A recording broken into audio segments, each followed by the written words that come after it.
Hi guys, I'm Colin Jacobson. Real quick, I'm going to talk a little bit about identifying defensive fronts, okay, and using the quarterback as a motion player as it relates to my Twitter page. Okay, so when the offense comes to the line of scrimmage, all right, we're going to identify the defensive front in one of three ways. Okay, we're going to identify it either as odd, okay, bare, or even. Okay, and it doesn't matter what offensive formation we're in. We identify odd, okay, as the center being covered, okay, and the two guards adjacent to him are uncovered, okay? So that can take a lot of forms. That can take the form of the tight front, okay? That can take the form of the traditional stack defense. All right, that can take the form of the traditional 3-4.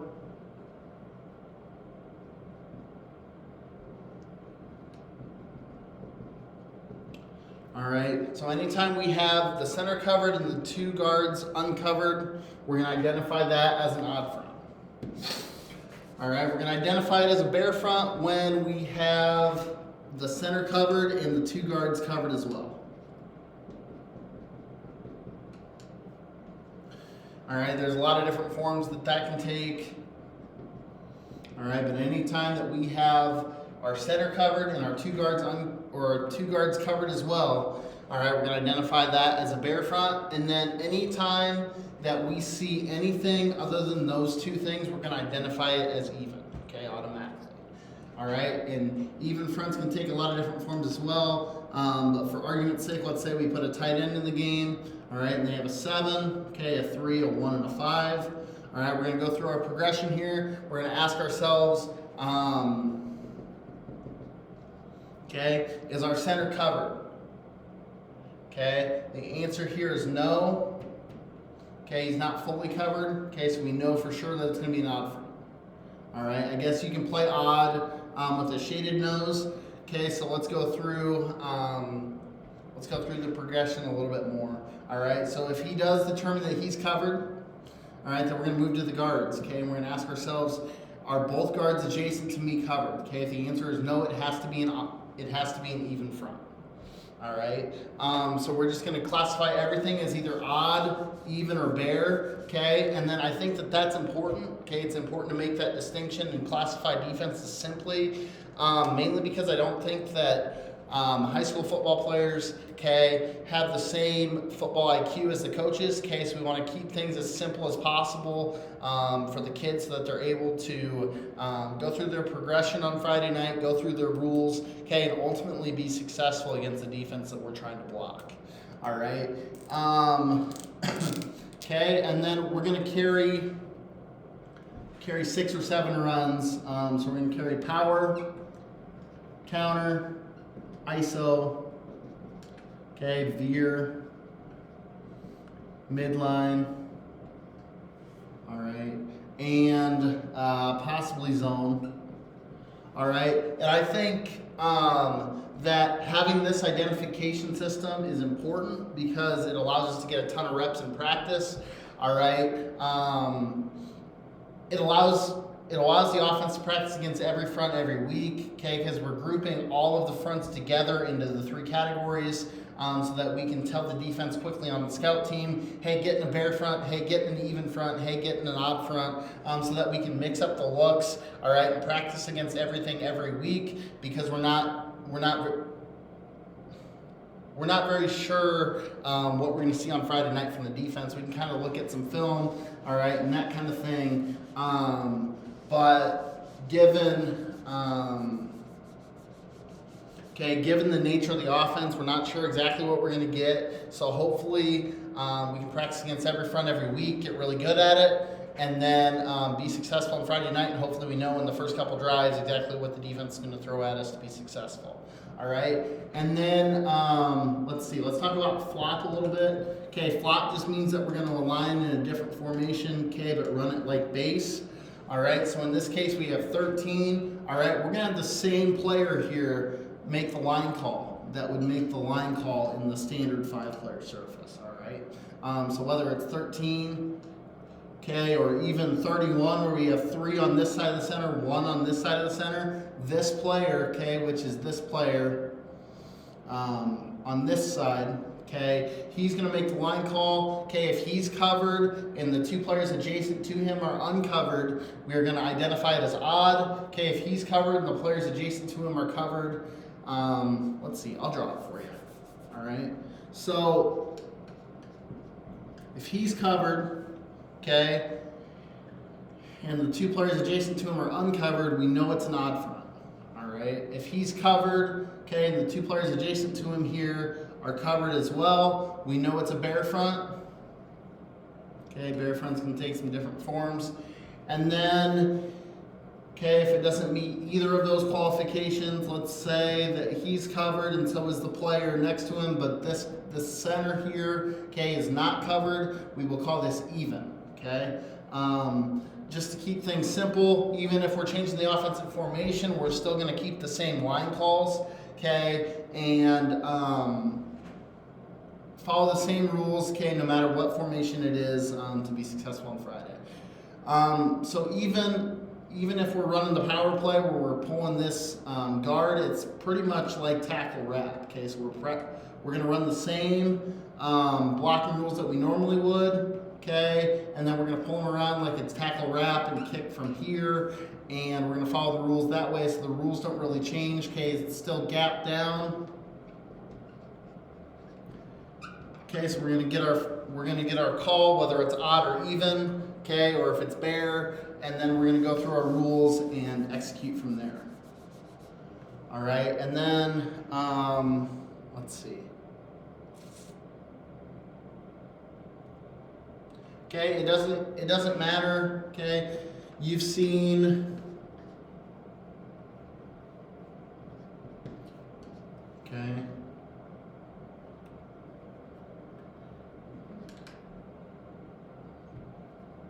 Okay, you've seen Ricky, all right?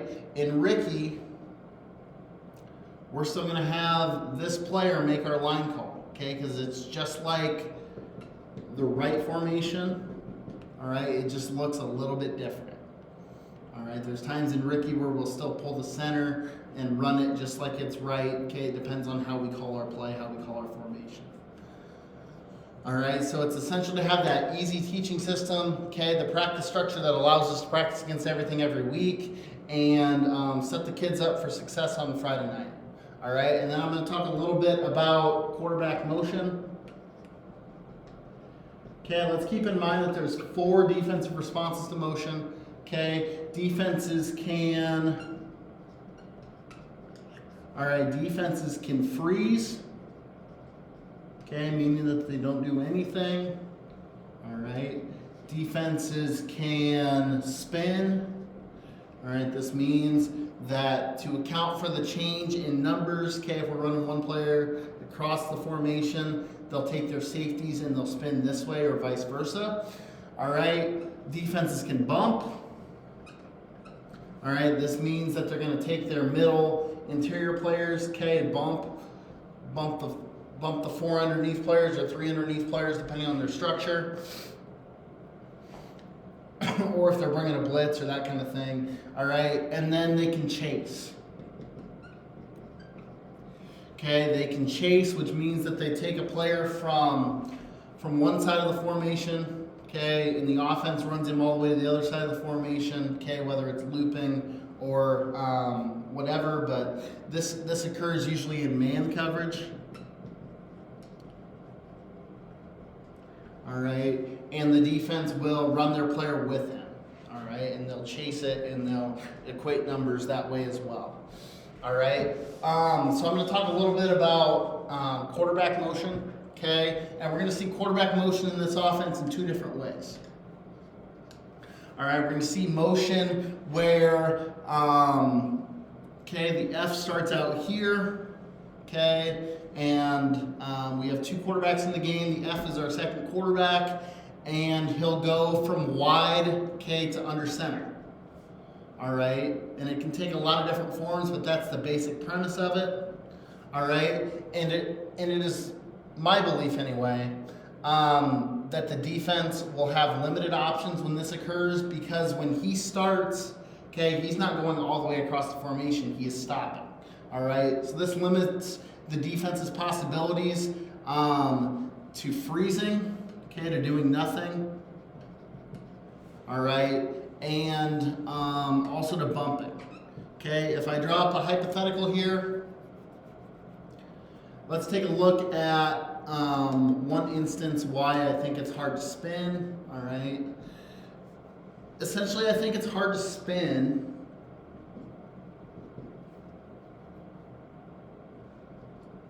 because he doesn't go all the way through. All right, and what happens here, okay, if we were to spin the defense, is, okay, the defense takes a player from this side, all right, and moves him to the center, which means that they're going down half a player on this side, which leaves them very vulnerable to zone run, okay, to the power play, because when we pull a guard, okay, when we pull a guard around, the offense is adding a player. Okay, they're adding a gap to this side of the line of scrimmage. All right, and the defense doesn't have the force player anymore because they spun to be able to force the football where they need to go in order to make the play. All right, so I think for that reason, spinning is very difficult given quarterback motion, which allows, okay, and then this leaves us with the possibility of the defense bumping. All right, I think ultimately they'll have to do something because the offense is adding hump to the box. So they'll bump a player tight, okay, bump the Will over, bump the Mike. All right, and they'll add a player as well through the philosophy of bumping. All right, but I think that it limits the defense's possibility. Okay, also, I think that when we start a player under center, okay, so we start him under center here. All right, it is difficult for the defense to bump effectively, okay, because, right, there's always the possibility of him stopping and either motioning back, okay, or him stopping and being a part of the blocking surface. All right, so that makes it difficult for the defense to bump, okay. It makes it difficult for them to chase because the majority of defenses, given their rules, will not account for the under center player as a passing threat. Okay, they're going to have to change their philosophy for 1 week because typically they would account for the Q and the T as passing threats, but they won't account for the player under center. So they'll have to change it a little bit. But it's also difficult for them to chase because typically a player that starts in the backfield, if it's man coverage, is accounted for by an interior linebacker, okay? And the only reason the defense would chase is given man coverage. So I think that makes it difficult for the defense to chase, all right? It's possible that the defense could spin, all right? And I think that they can do it a little bit more effectively when we're going from a player under center to not under center versus from not under center to under center kind of thing. Okay, so I think that they can do that a little bit more effectively given the type of motion, retracting a number from the box versus adding a number to the box, all right? But I think also that given the threat of shifting and motioning, that it's difficult for the defense to do this as well. So I think ultimately that defenses will try to bump the best that they can, all right? Or they'll try to spin and equate numbers, okay, that kind of thing. Also, I think that it's difficult when the offense is what's called motion shifting and line shuffle shifting. All right, so let's take a look at that. For the defense to deal with it. All right, so let's say we align this way.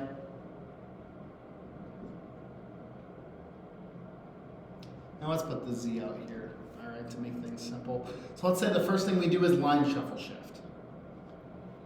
All right, and let me get the defense in. 1, 2, 3, 4, 5, 6, 7, right? Okay, possibly 8 depending on the defensive structure, whatever, it's fine. All right, so let's say they're aligned like this, okay? And then it gets difficult for the defense to both match this shift and then also, okay, match a motion right after, all right? Whether it's with the F or with the Z. Let's say it's with the F here, all right?